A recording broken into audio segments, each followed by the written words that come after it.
portions of this show are recorded.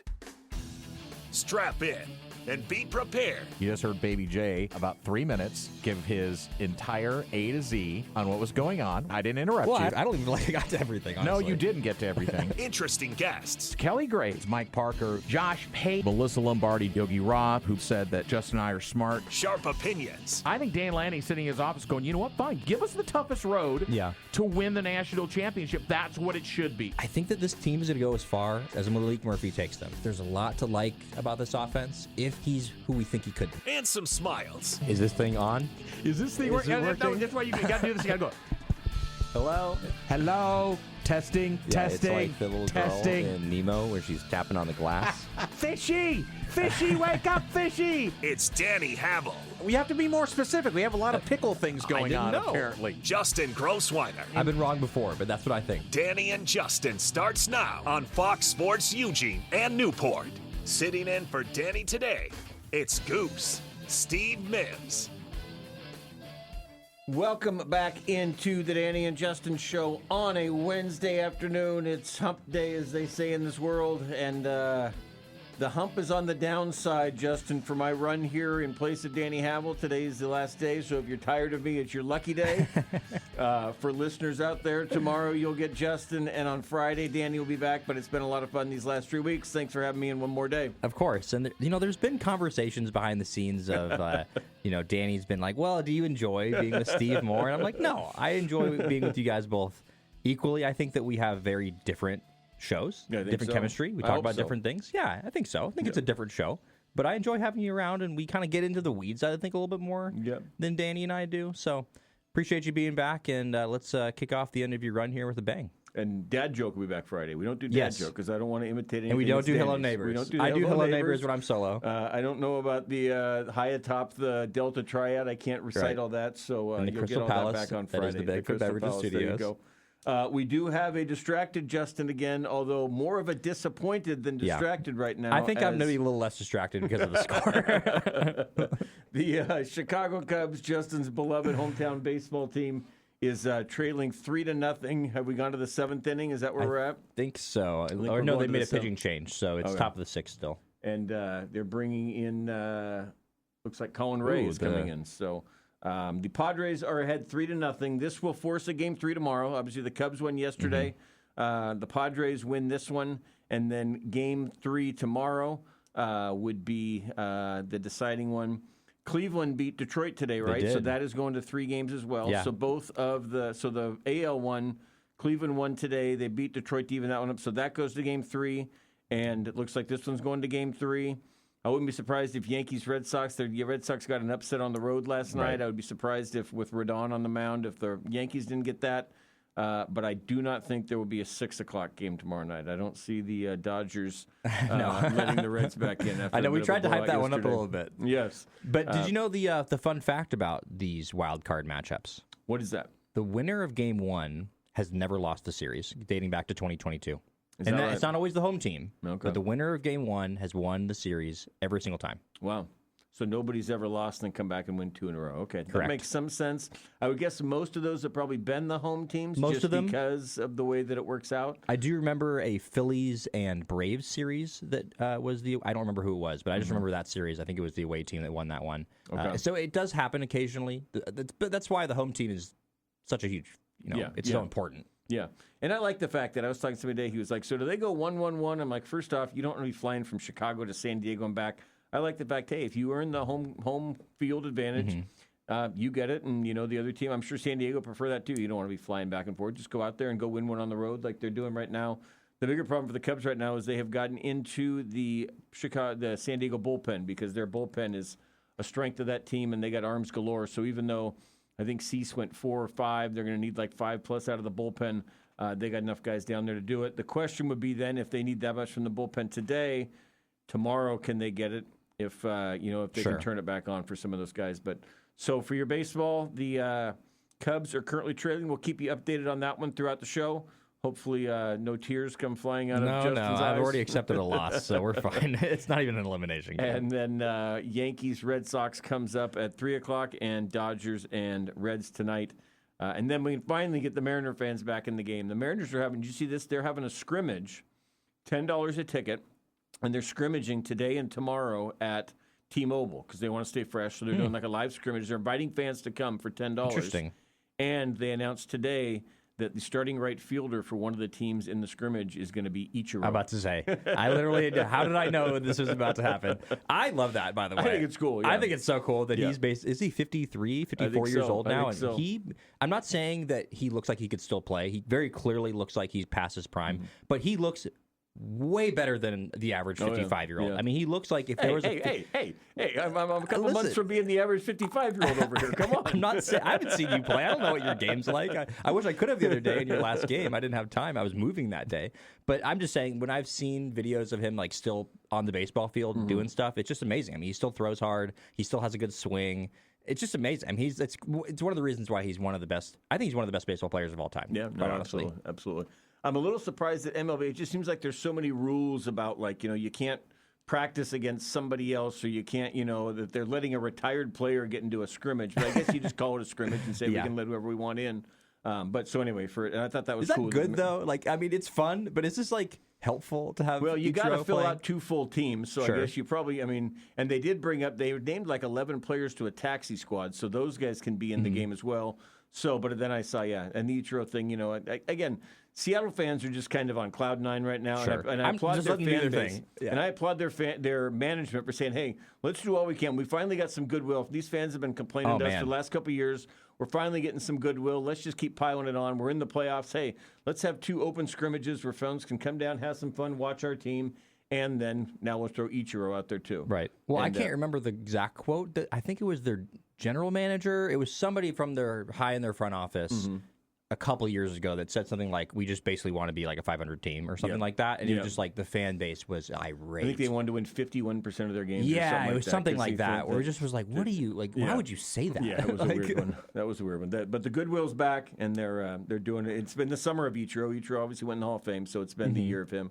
And I think he's on their staff. He's some sort of an ambassador in the community or something to that effect. Is there any other player that you can think of that is quite as involved past their prime, that is as good as he is?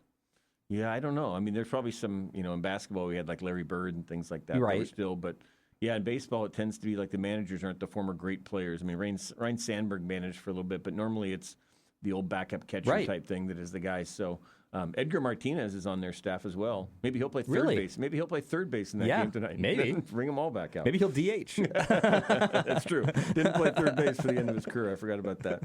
All right, so that is your baseball update. Football, NFL, we hinted at this yesterday, and it became official today that Dylan Gabriel is the starting quarterback.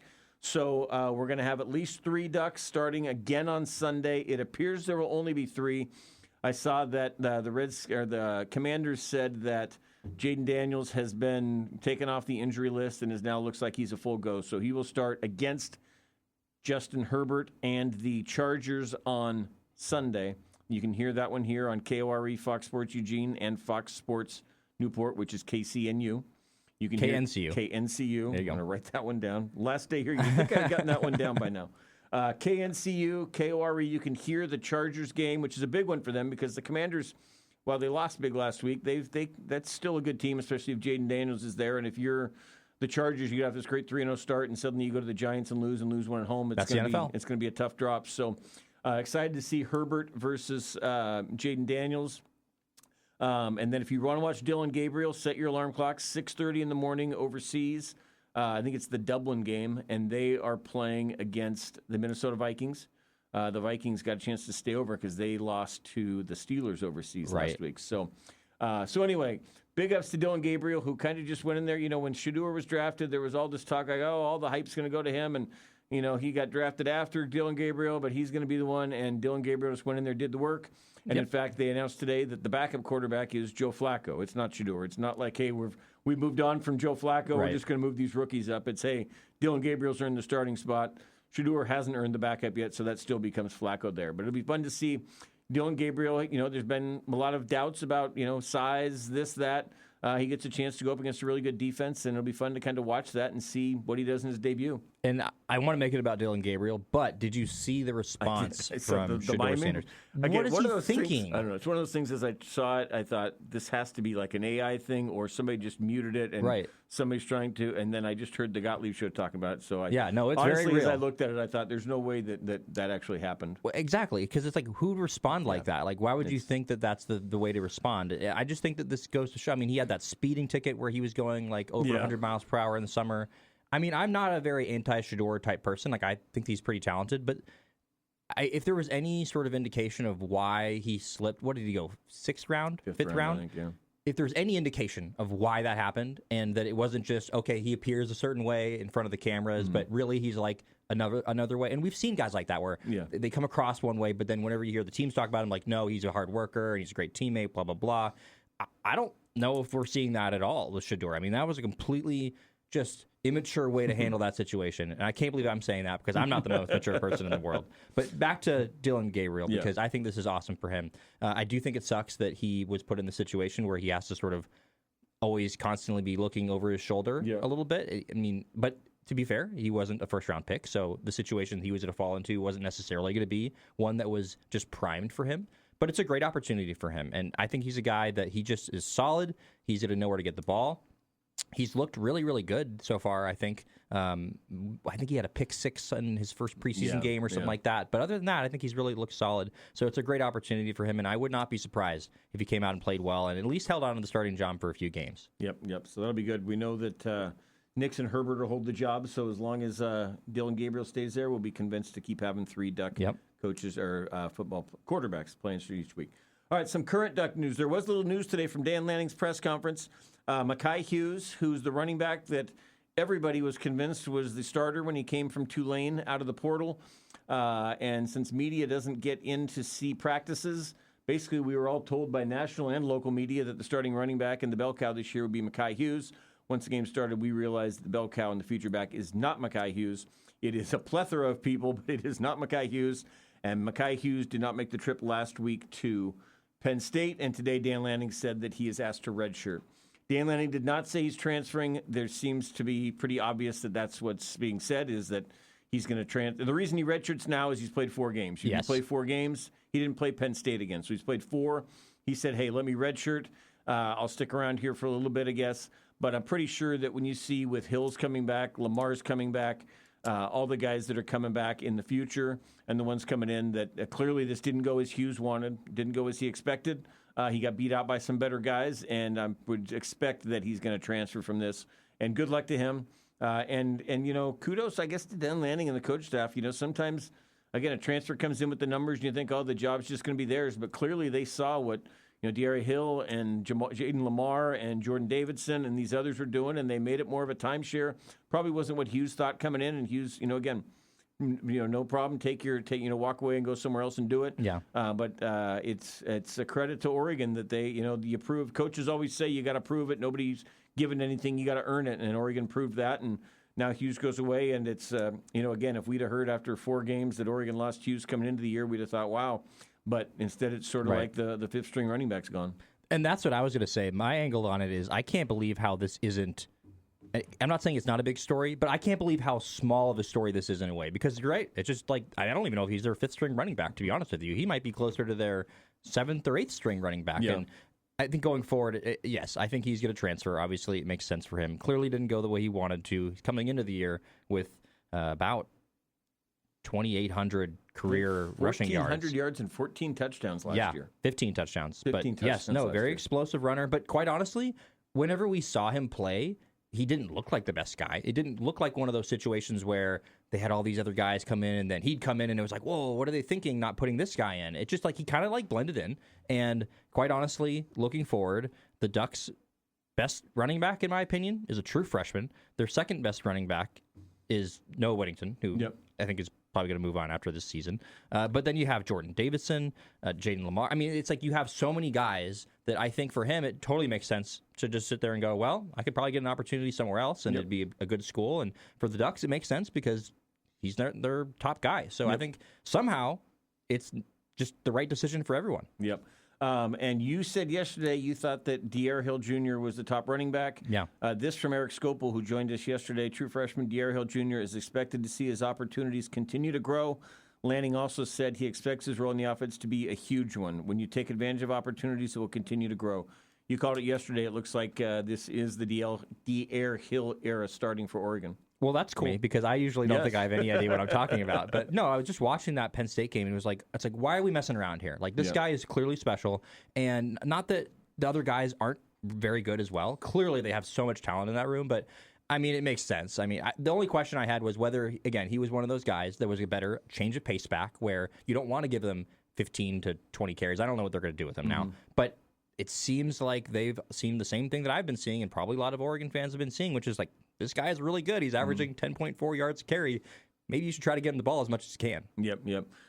So that'll be an interesting one. I'd be interested to know, and I mean, again, I assume, I don't know the logistical things, but Mekhi Hughes, we think, got a pretty decent NIL deal to come here. Oregon was bidding against others, so there was a decent pot of money there.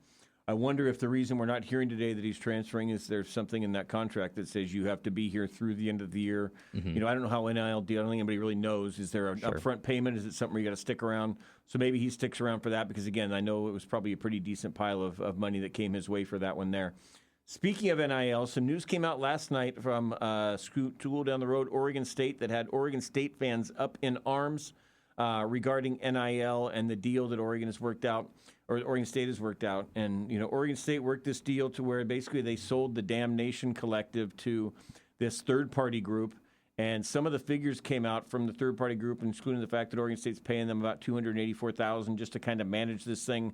That didn't make Oregon State fans real happy when they saw that maybe some of their money's going there. But you read a little bit more into it than me. What sort of was your first initial reaction as you saw that? And I know the Beaver message boards were certainly lighting up. Well, if it appears to be what it looks like, it's a terrible deal. Yeah. Because they're paying a very large amount of money, $284,000 by the school to Blueprint. But then they're also going to be basically giving 50% of their net direct revenue above $1.5 million. So that's, I think if they get a donation of that amount of money, 50% of that would go to this Blueprint Sports collective, or the management, basically. Yeah. So it comes across as a terrible deal. It does not come across well at all. I think that the problem is, and I look to you on this because I think that you've got a lot more experience than me, so I'm not going to sit here and make any sort of assumptions about what this is. And you came in here and said, hey, we need a little more information about this, and I agree.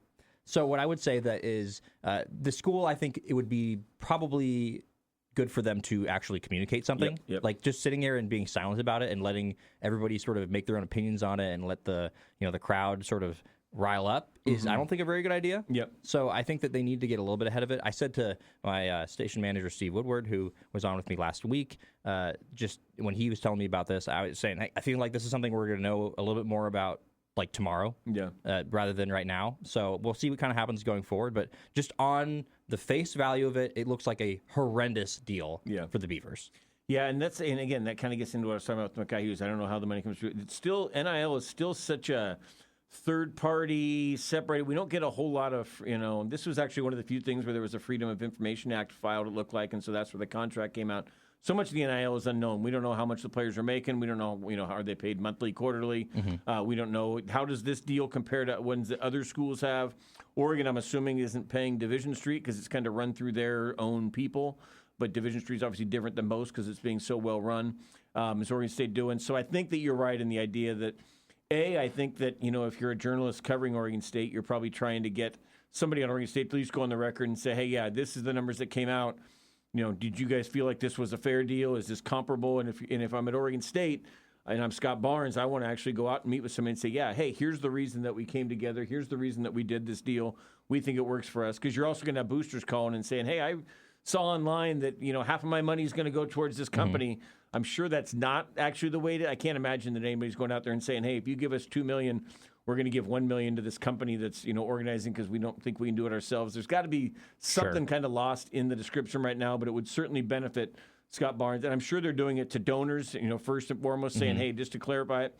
But at some point, as the negative publicity comes, you do have to get out in front of it and say, hey, here's actually what's going on. It's maybe, and maybe you say it's comparable to what some other people are doing, or we had to do this. You give kind of your reasons behind it. Well, there's other schools that this company manages, including Penn State. So I don't know what the details are on that, but I think the only thing I would say is that, like, I absolutely think that's what should be done. Scott Barnes should go. I mean, it's clearly enough of a topic in the fan base. You got to address it. I also think that at the same time, I'm not sure how much Beaver fans actually believe this athletic department based on their word face value at this point. Like, I think there's a little bit of distrust at this point from the fan base and this program. So I do think that's the necessary move they need to make, but I also think they've put themselves in a precarious position where now there's a lot of people really upset about this. There's a lot of people really upset about the way the season's going. So I don't know. It just sort of feels like this is kind of rock bottom right now for the Beavers. There is no doubt that Scott Barnes is under some heat right now. His men's basketball coach, he gave a extension to that was not perfectly timed. Wayne Tinkle, and they've kind of floundered that program since that Final Four run when he got the extension, and it sort of runs on so long they've got to kind of keep him around. The Trent Bray hire has not gone well, and that was Scott Barnes. That was his hire. He knew Trent Bray very well. Trent Bray had been on staff. He thought that he was ready to be a head coach, and what we've seen so far, it doesn't appear that's the case. So when you're basically those two, again, Scott Ruick's doing great for him over there. You've got that's the one over there that you've got. But if you're Scott Barnes right now, and then don't add in the fact, I know you can blame him for the demise of the Pac-12, and maybe this new Pac-12 isn't coming together as well. But all those things combined have put some heat on Scott Barnes. So I wouldn't be surprised if you see him, if not holding a press conference, at least meeting with a media member or two he trusts to try to explain some of this coming up soon. Speaking of Oregon State, the Beavs are playing this week against the Mountaineers of Appalachian State. When we come back, we're going to have Matt Present, who is the sideline reporter for Appalachian State, will give us an overview of the Mountaineers and what the Beavers can expect when they head to Boone, North Carolina on Saturday. This is Steve Mims. I'm filling in for Danny. You're listening to the Danny and Justin Show on KORE, Fox Sports Eugene, and KNCU, Fox Sports Newport. Well, welcome back into the Danny and Justin Show on KORE, Fox Sports Eugene, and KNCU, Fox Sports Newport. This is Steve Mims filling in for Danny, and we are honored to have on now Matt Present. He is the sideline reporter for Appalachian State football. He is the play-by-play for their basketball team. This week he will be on the sidelines as the Mountaineers welcome Oregon State. Matt, first off, appreciate you coming on. And what's kind of the buzz in Boone, North Carolina about a former Pac-12 and now kind of sitting out in its own, but a West Coast program that hasn't made many visits out there? What are the folks out there thinking with Oregon State coming to town? Yeah, appreciate you guys having me. Is that kind of the roundabout, what you guys are calling the conference? Yeah. these days? We don't know what to call it, to be honest with you. We're just waiting for next year when we can at least call it the Pac-12. Even if it's not the old Pac-12, it'll be a Pac-12. I call it the former again. Pac-12 Yeah. or the re-envisioned Pac-12 or something.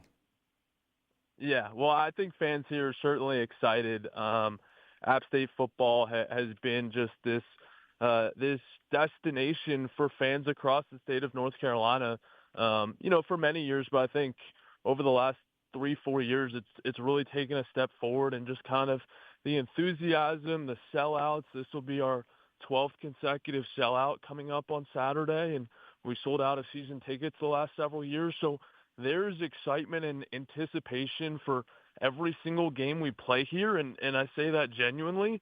But I do think to play a team that comes from the opposite side of the country that App State has never faced before, I think there's kind of a different level of curiosity and intrigue that combines with that excitement. Yeah, absolutely. And you mentioned the home game. The only home game you guys have had has been Lindenwood, but you guys have played Charlotte, Southern Miss, and Boise State, and those have all been on the road.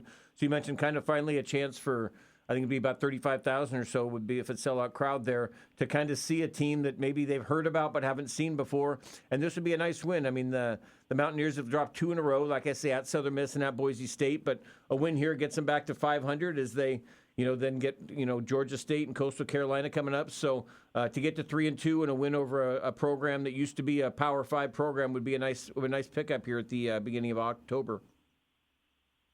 For sure. And I think for folks around App State right now, I think there's a lot of just kind of uncertainty. And I'm sure that you guys are feeling the same out there, certainly on a larger level with all the comings and goings of realignment. But, for us here, Dowell Loggins is a first-year head coach coming in this season. And certainly there have been some really big bright spots in terms of the way this team has moved the ball up and down the field, but there's also been a lot of self-inflicted wounds over the course of the first 4 games of the season when you look at penalties, when you look at turnovers. And so I think certainly you want to get the win, and certainly a win over Oregon State, I think, would be considered by many to be a good quality win.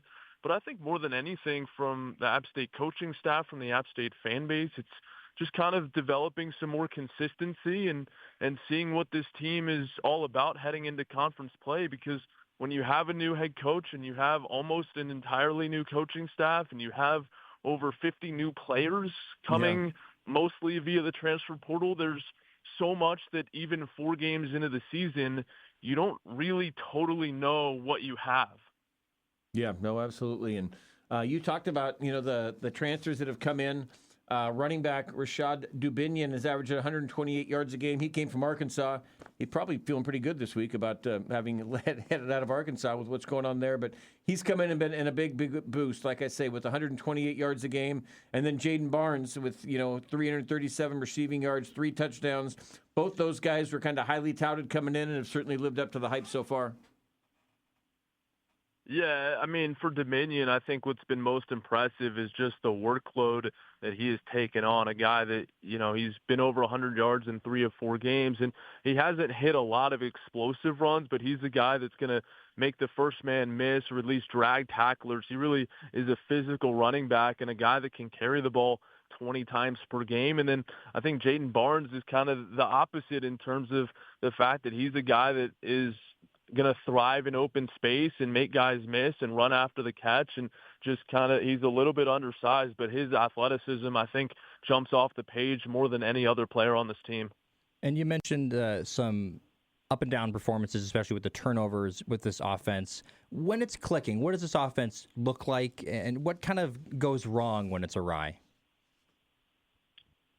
I think when it's clicking, you just see the connection between head coach Dowell Loggins, who calls the plays, and A.J. Swan, the quarterback. There have been times, there have been series this season where it just seems like the two of them are on the same page and they are a step ahead of the defense, and it's just every play is 8 to 15 yards at a time, no matter if that's through the air or on the ground. But it's a rather methodical offense. It's not an offense save for the first play at home against Lindenwood when they hit a 70-yard touchdown first play of the game. Outside of that, it's not been an offense that's really relied on the big play. It's been methodically moving the ball down the field, having long sustained drives, having every play pick up a few yards that puts you in a favorable down and distance. And honestly, when things have gone wrong, certainly penalties have been a part of it. Some of the turnovers have really been fluky. Twice in the first 2 weeks of the season, a wide receiver lost the ball on his way into the end zone, just shy of the goal line. Yeah. There have been, in the Southern Miss game, there were 3 red zone interceptions, including one that Dubinion, who you mentioned, tried to make a diving catch out of the backfield, and it just kind of pancaked off his hands and popped into the air and ended up being a pick 6. And so certainly there's mistakes that can be corrected, but there have also been a few plays where you go, man, how did that possibly happen, let alone twice or 3 times? And you mentioned the connection between the head coach and the quarterback, Dowell Loggins. First year you mentioned as well. New coaching staff, which it's been reported 93 years of NFL experience on that staff. What kind of culture has Dowell Loggins instilled in this program? I know it's early, but so far in year 1. Yeah, I think I'd say there's 2 elements to it. One is that he really has made it a priority to be there for his players. I think there's, whether it's in sports or out of sports, the quote-unquote open door policy is something that everyone talks about. But from what I've heard, the players are in and out of his office all day throughout the week. He is available to them to discuss anything and everything. And so I think he's really gone above and beyond to be there for his players, to form connections with his players. And again, many of them are growing with him and meeting him and being in this program for the first time in their careers. Secondly, I just think he is so intentional about how he goes about practice, how he utilizes his time. And I'm sure that so many coaches are, but I think just the attention to detail and how he drills every single thing down to the minute in terms of how he schedules out practices, how he tries to get as many different groups doing things at the same time as possible. I think he said that during preseason camp, they had 900 more reps in terms of 11-on-11 stuff than they had the previous year, just in terms of how he split it up. And so I think you see things of that nature and just the attention to detail that he has for every single thing that goes into what you see on Saturday. Matt Present is with us. He is the sideline reporter for Appalachian State Mountaineers football. And just looking at this defense, hard not to notice that this run defense has been very good so far early on this season. Has it been the kind of thing where teams have had to pass the ball and get yards through the air to have success against this defense? Certainly, I think when App State is playing well, their fronts, their lines on both sides are playing well. First 2 wins of the season, their offensive line was really good. Their offensive line has been banged up a little bit since, and you have some guys playing out of position. Defensive line, I think, the same thing, not quite so much due to injury, but just when this team is playing well, their defensive line is getting pressure to the quarterback. And I think more than anything, it's helping the secondary when that happens. There is less amount of time that the defensive backs need to cover, and the linebackers need to be in coverage against a running back or a tight end. And so I just think, yes, it shows up in the running game in terms of those yard per carry averages, but I think across the board, the quality of play out of this defensive line dictates so much about how this defense is or is not successful. And I have to ask about special teams. Usually something that's swept under the rug, but for this Oregon State team, it has just been a awful season for special teams, just problems all over the place. It's probably cost them at least 2 or 3 games. So just the special teams for this football team so far, how has it been for Appalachian State? Yeah, well, I think the most interesting thing that you hit on there is that this is the first time App State has ever had a special teams only coordinator. Jeff Crosby came in this year to join Dowell Loggins, but previously it's always been a position coach that has doubled as a special teams coordinator. This year is the first year that has been completely just focused on special teams. And, we've seen some impactful plays or attempted plays coming via special teams. Onside kick in the third quarter against Southern Miss, attempted reverse on a kickoff on special teams in the opener against Charlotte. So I think special teams has been good. I think it's been a net strength.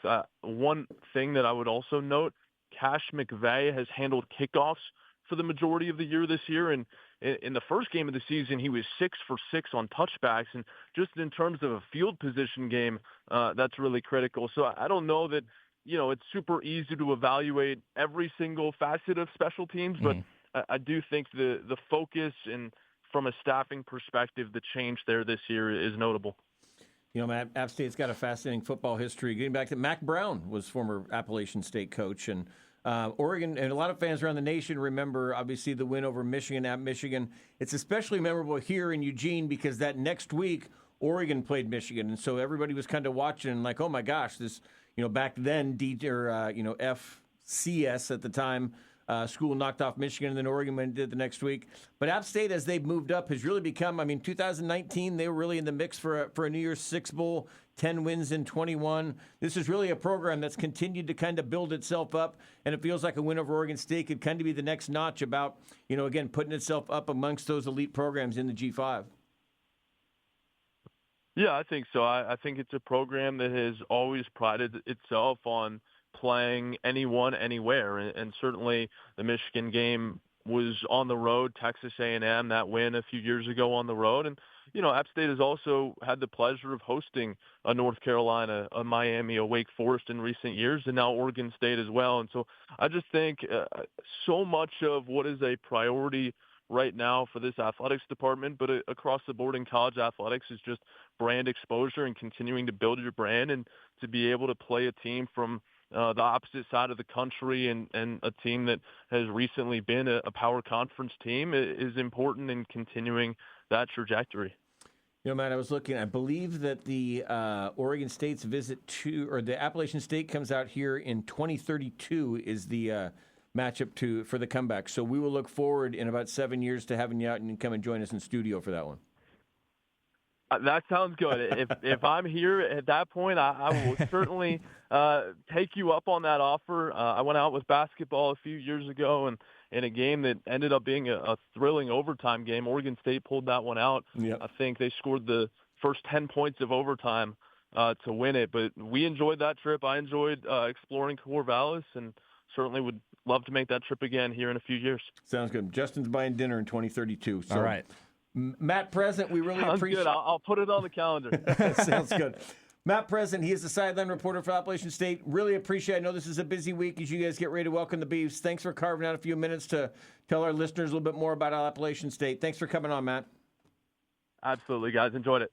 All right, that is Matt Pleasant giving you the overview of Oregon State, Appalachian State, which comes up 12:30 on Saturday, to be preceded by the Jerry's Home Improvement Game Day show with you and Brian Bevan at 10:30 on Saturday. So when we come back, we're going to do something we talked about doing yesterday but didn't get to, which is kind of looking at Oregon's schedule post-bye, how some of those matchups, our thoughts on those games may have changed since the preseason expectations.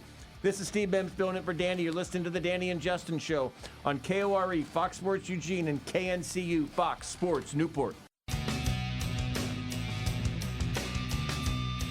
Welcome back into the Danny and Justin Show. This is Steve Mims, formerly of the Register Guard, now your local financial advisor at Tide-Pool Wealth Strategies, joined by Justin Grossweiner. And then, Justin, we really appreciate Matt Present, the sideline reporter of App State, joining us. Another fact I dug up, and I really like this. Their rival is Georgia Southern, because those two were both really good D2 schools and then moved up together. That rivalry, which we talked about, they got rid of the Civil War and they don't have neighbors. Right.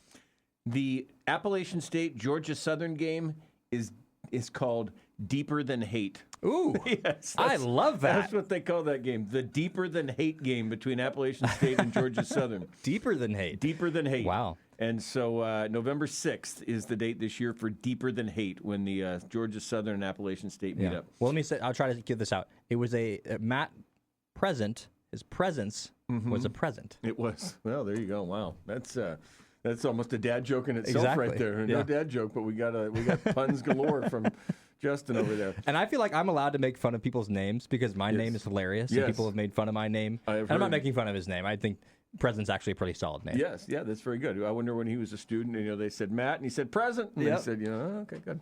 All right, enough Matt Present puns. We do appreciate him coming on. He's not going to come visit us in 2032 if we keep making names. So your Cubs are still behind 3-0.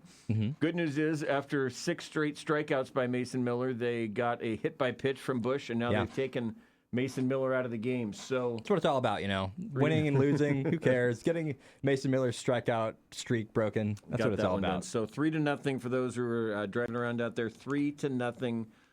Padres lead the Cubs. Bottom of the 8th inning, 2 outs, 1 on, and they did take Mason Miller out of the game. Yes. After was that a hit by a pitch? I didn't see exactly. They hit Bush by a pitch, so now they bring in Suarez, who probably only throws like 101 miles an hour. So they got rid of the 103 miler for the 101. All right, we talked about doing this yesterday. Oregon football schedule. So basically, before the year, everybody said they're going to go 11-1. They're going to lose to Penn State. It was a pretty common thought. Hey, whatever. Now I think it's interesting to look back, because now that we're 5 games in as we go to the bye, these final 7, some of them have changed a little bit, I think, in terms of how we think about those teams that they're playing. So I want to start off with the next one, Indiana. Indiana, I feel, is better than I thought they were going to be this year. Indiana comes in. I was one of those people who thought, that was a fluky year. They didn't beat anybody.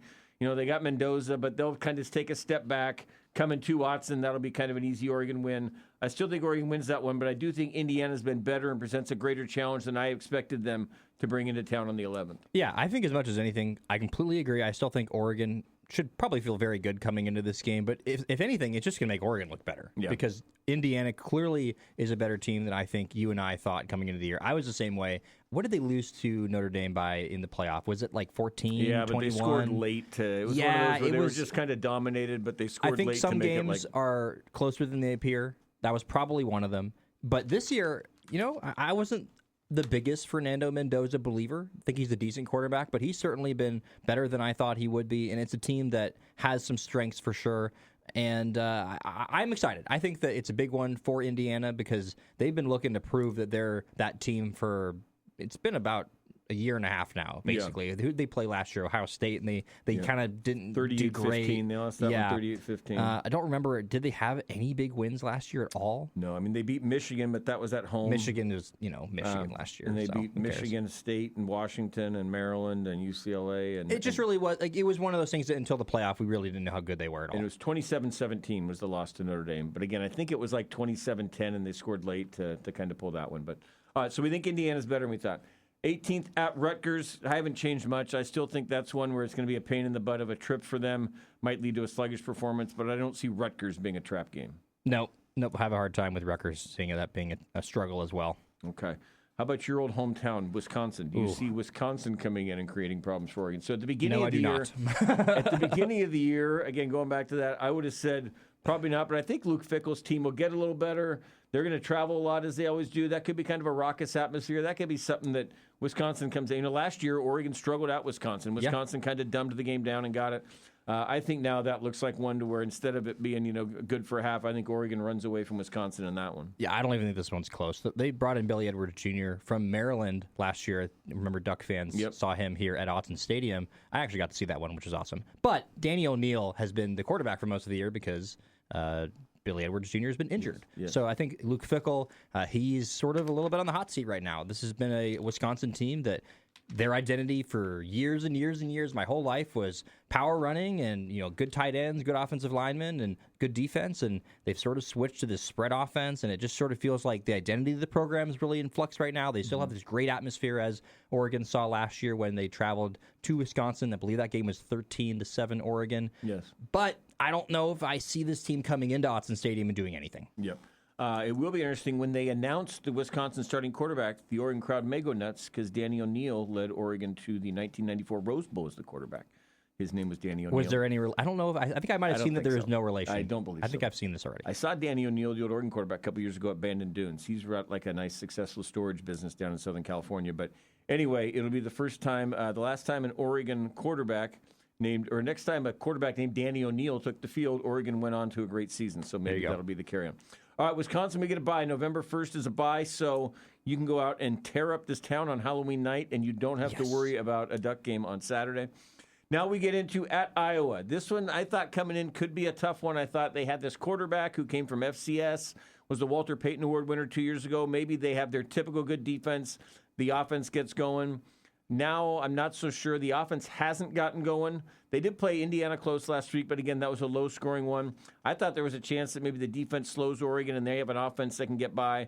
I think now this one's still Oregon, and I probably see it as a little easier than I thought coming in just because I thought Iowa's offense would be a little bit more than it's been. Yeah, I think that this is the Wisconsin game of last year. I think this is going to be the game that you go in there and you feel way better about Oregon's team in general. And I could be wrong about this. Oregon just could be one of those teams this year. They proved it against Penn State, that they're not scared of an environment. But I just think that in the Big Ten, over the years, we've seen teams that it's typically hard to go to their place and win. Mm-hmm. Iowa's been one of those teams. They've typically had a great defense. I could see them having a great defensive performance. They're not going to keep up with Oregon if Oregon scores the ball anything close to what they've been doing. So I think that's kind of the Wisconsin game. I could see that being a little bit closer than it maybe should be on paper, but I still think Oregon's going to come out with a win. I don't think that, I think you'd probably agree with me, I don't see any more losses on the schedule, but in terms of teams that I think may be more of a threat, I think that Iowa is certainly higher on the list than a lot of these teams. Gotcha. I agree with that one there. Minnesota, I thought coming into the year, not much. Still not thinking much. PJ Fleck will row the boat down to town, and they can hang with mid-level teams. They have not been one that's hang with top-level teams. Coming here in particular, Fleck will probably say something in the media that'll piss Dan Lanning off in the week coming in, and that'll even be another one. But so that's one where I don't see. I never felt like coming in that was going to be a strong game from what I've seen from Wisconsin. My opinion hasn't changed on that one there. No, I don't think so either. I think Minnesota's a classic, just middle-of-the-road Big Ten team at this point. It's playing at home, so I think I'd see it the same way. Yep, all right. USC. Now, here's my USC thing. I thought coming into the year, not a whole lot, and I still kind of feel that. But here's my thing on USC. They were America's darling 6 days ago. Then they lose to Illinois. They have a bye this week. Then they host Michigan. Last year, Michigan just ran all over them. And, for the game-winning drive, Michigan ran on them. I think that happens again. I think USC is going to lose home to Michigan. Then they go to Notre Dame. I think they're going to lose at Notre Dame. Then they go to Nebraska. I think they're losing Nebraska. USC loses 4 straight games. They are going to check out. This is the kind of group that if they had won last week and get Michigan, suddenly these 5 stars that they bring in, Lincoln Riley, might start feeling themselves a little bit. I think USC is going to lose the next 4. I think they're going to be checked out. They may get a win over Northwestern and Iowa before they come here, but at that point it'll be a 7-4, 6-4 USC team. And so I think that's a team that's not going to come in here with the confidence to beat a team like Oregon. So you think for them that the Michigan game's like the game of their season? Like their whole season's riding on I think this. Illinois was. I think you think Illinois was? So you think it's over? They were favored against Illinois. And we if all they picked win them that, in our big bets. And if they get don't remind me about big bets. If they win that and they get a bye and Michigan's coming in, I think USC's a front-running program right now. I think they have some stars. Lincoln Riley with the name. I think the more they win, they feel themselves. When the losses hit, suddenly they don't respond as well. And so I think 4 straight losses will take them out of it. No, I think so too. I think that this offense for this USC team is great. Jordan Mailata is near the top of every single category in terms of passing, but they just can't hang defensively. They've been it's been a struggle for them defensively for years. It's been the Lincoln Riley bugaboo, and I don't think that's going to go away anytime soon, especially like you're talking about. This is a tough stretch for them. So I also think that I think it's around where I thought going in, honestly. Okay. Here's my most difficult game left on the schedule. November 29th, the finale at Washington. So similar to what I just said about USC, it is the opposite for Washington. Washington just lost to Ohio State. They go to Maryland this week. It's on Big Bets, by the way. You'll notice I put that on there. They go to Maryland. I think they win that one. They host Rutgers. I think they win that one. They go to Michigan. That's a toss-up. After that, they get Illinois at home. I think they win that one. And then before Oregon comes, they have at Wisconsin, Purdue, at UCLA. I think Washington's going to be 8-3, 9-2 when Oregon comes into town and feeling pretty good about themselves. I think DeMond Williams and that offense can get going. I think their defense is pretty good. I think Washington's kind of the opposite of USC. I think they're going to be feeling pretty good about themselves and, the feeling that, hey, if Oregon comes in undefeated, the rival game at the, on the lake, they've got an opportunity to be the one to beat Oregon. I think that's going to be the one, and we'll see what the time of that game is going to end up being. That, I think, is going to be the one because I think Washington will be playing well at that point if they're staying healthy with Jonah Coleman, DeMond Williams. So that's the one I think that's going to be a little tougher than maybe I thought coming in. And to me, if I look and say what's the one game that would be the toughest game left for Oregon, to me it's Washington. I agree. I mean, I think that Washington is a better team than they had. People were giving them credit for coming into the year. I mean, ever since that really first couple plays for DeMond Williams against Oregon last year, he had that 60-yard pass, one of the first plays of the game. And ever since that, I've been kind of in on DeMond Williams. Yep. I think he's a really good, talented quarterback. I agree. And if you put a good offense around him, they have a 17-year-old on their offensive line starting for them, which is pretty insane if you ask me, that you have a 17-year-old that's physically able to do that. But just a team that I think, I don't want to draw back to the, Dan Lanning can't beat Washington stuff, but this is still a rivalry game. You're going up to Washington, Husky Stadium, so it's always going to be a tough environment. I don't know if overall Husky Stadium is among the most difficult stadiums to play overall. I think it's very difficult for Oregon. They for sure show up for Oregon. Yep. So it's a tough place for the Ducks to play. It's going to be an environment that I'm sure they'll look forward to. I'm sure that Dan Lanning will be ready to go with all of the different, motivators that they would have. But I think it'll be a tough game for sure. I mean, it's not going to be one that I think you can go into and say, the Ducks are going to win this one easily. Yeah, there you go. So, so the big bets we'll get to. I asked you actually to compile big bets, but then I purposely filibustered so long during this segment that we couldn't get to big bets because I know Danny's going to make fun of me when he comes back on Friday and goes over my 1-4 record from last year and my 11-14 overall. So I'm just going to put off big bets till then. I'm picking the games this week. I've sent them out to you guys. So we'll go over those if you listen in on Friday. All right, that's going to wrap up our Kenny Chesney at the Sphere run. It's been about 3 weeks. I've been kind of in and out of this for about the last 3 weeks. Have enjoyed it. It's been great to do it in the middle of the football season when things are going on. Appreciate everybody for listening, and I know some of you have because I feel like throughout the last couple weeks I keep running into folks who are like, hey, I was listening to the radio and heard you today. Nice. So appreciate everybody who is out there listening. We will welcome Danny back in on Friday, and I will come in studio. I assume you're in studio on Friday. Yes, we will be. I will come in studio Friday for Big Bets, And hopefully by then you'll be preparing to watch your Cubs after a Game 3 win, because it's not looking any better in this one here. And get it going there. So appreciate everybody listening. Justin, thanks for having me in. This is Steve Mims. I've been filling in for Danny. You've been listening to the Danny and Justin Show on KORE, Fox Sports Eugene, and KNCU, Fox Sports Newport.